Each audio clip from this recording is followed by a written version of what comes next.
గౌరవనీయులు సోమిరెడ్డి చంద్రమోహన్ రెడ్డి గారు. ధన్యవాదాలు అధ్యక్ష. అధ్యక్ష, నేను తిరుపతి పార్లమెంట్లో ఉన్నాను అధ్యక్ష. మార్నింగ్ నుంచి వెయిట్ చేస్తున్నాను అధ్యక్ష. ఇది ఒక్క మాటలో చెప్పాలంటే ప్రపంచంలో 2005 వరకు వాటికన్ సిటీలో ప్రపంచంలో ఎక్కువ మంది ఆ భక్తులు పోయేవాళ్ళు అధ్యక్ష. మోస్ట్ సేక్రెడ్ ప్లేస్ అని. 2005 తర్వాత ప్రపంచంలో ఎక్కువ సంఖ్యలో భక్తులు రావటం Tirumala number 1 in the world అధ్యక్ష. ప్రపంచంలోనే ఎక్కువ భక్తులు వచ్చే ప్లేస్ ఏదంటే తిరుమల. 2005 తర్వాత కంటిన్యూస్గా నంబర్ 1 ఇన్ ద వరల్డ్. అటువంటి తిరుమలని వీళ్ళు ఎంత దుర్మార్గంగా, ఒక్క మాట చెప్తాను అధ్యక్ష. ఇదేంటంటే YSR TTD private company limited కింద రాజశేఖర రెడ్డి వచ్చినప్పటి నుంచి జగన్మోహన్ రెడ్డి వరకు అక్కడున్న ఎమ్మెల్యేలు, అక్కడున్న చైర్మన్లు వాళ్ళ ప్రైవేట్ కంపెనీ లిమిటెడ్గా తయారు చేసుకొని భక్తుల మనోభావాలు దెబ్బతీశారు అధ్యక్ష.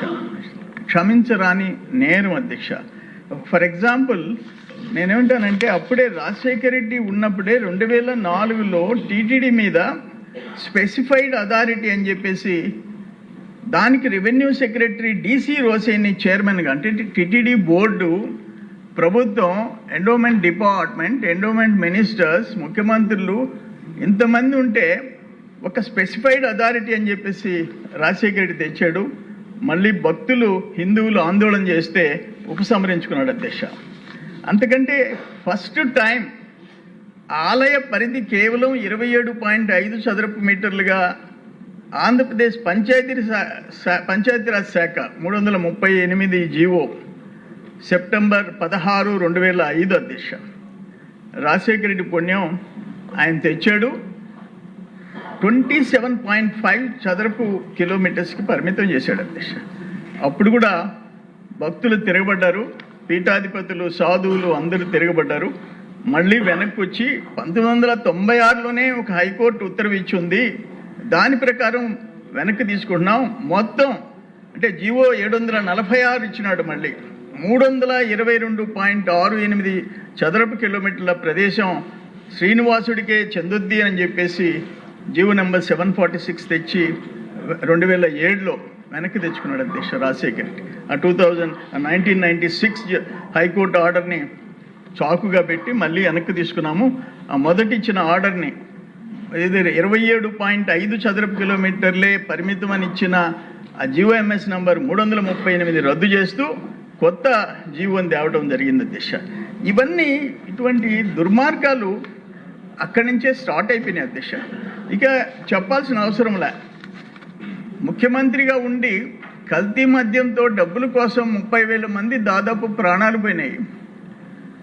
లక్షల మంది ఆరోగ్యం పోగొట్టుకున్నారు. పేదోళ్ళు బతకలేని పరిస్థితి తెచ్చుకున్నారు.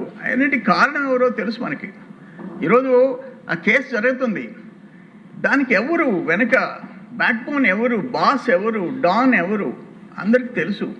ఇక్కడ కూడా ఈ నెయ్యిలో, కల్తీ నెయ్యిలో ఆయనకు సంబంధం లేకుండా ఆయన మనుషులు, అక్కడుండే రెడ్డి గారులు మొత్తం చేస్తుంటే వారికి తెలియకుండా ఎట్టుంటుంది?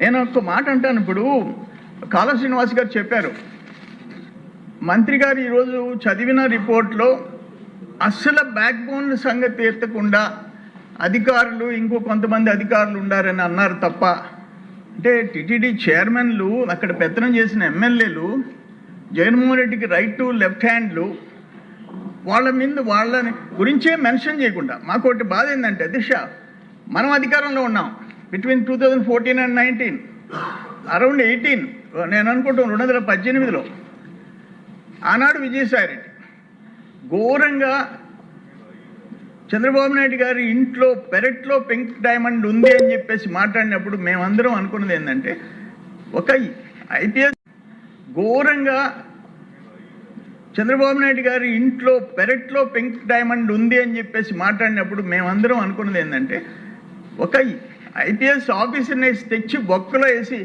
రా ఇంట్లో ఎక్కడుందో పెరట్లో చూపించని చెప్పి కానీ జైలుకి పంపించుంటే ఒక భయం అనేది ఉండేది అధ్యక్ష. అటువంటిది ఈరోజు నేనేమంటానంటే ఘోరంగా వీళ్ళు చేసిన నిర్ణయాలు అధ్యక్ష, ఇవన్నీ రాజశేఖర రెడ్డి, జగన్మోహన్ రెడ్డి టైంలో నిన్న ఆఖరికి ఏకసభ్య కమిషన్ మీద కూడా ఇండైరెక్ట్గా ఎవరో ఒకరిని పంపించారు. ఏమైంది? సుప్రీంకోర్టు చెక్కతో కొట్టింది. అయినా బుద్ధి వచ్చే పరిస్థితి లేదు.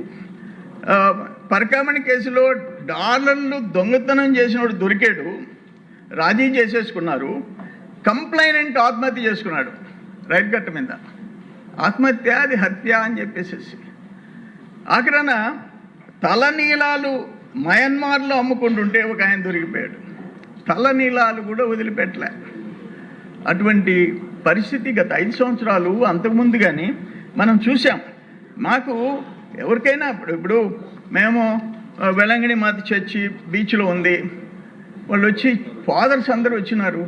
ఇమ్మీడియట్గా రోడ్ వేయించాం వార్ ఫుటింగ్ కింద. కశ్మూర్ దర్గా మా సొంత దేవుడిలాగా ట్రీట్ చేస్తాము.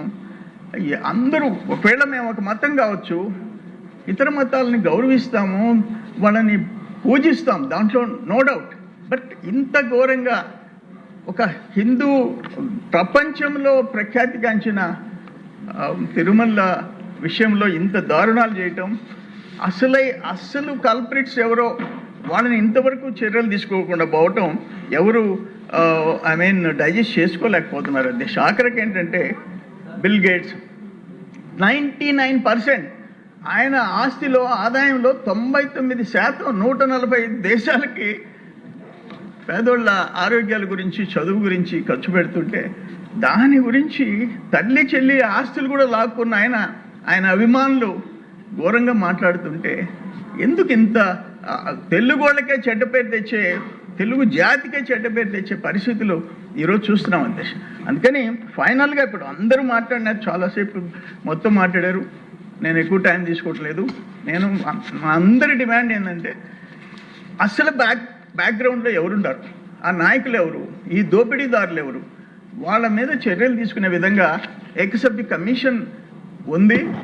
ధైర్యంగా ఏకసభ్య కమిషన్ డెఫినెట్గా అసలు కల్ప్రిట్స్ ఎవరో, ఆ కరప్షన్ ఏందో, ఆ బ్యాక్ బోన్ ఎవరో విచారణ జరిపి వాళ్ళని శిక్షించాలని చెప్పి ప్రపంచంలో ఉండే వెంకటేశ్వర స్వామి ఏడుకొండల వాడి భక్తులందరూ కోరుకుంటున్నారనే విషయాన్ని మీ ద్వారా నేను సెలవు తీసుకున్నాను అధ్యక్ష. Please subscribe SS News AP.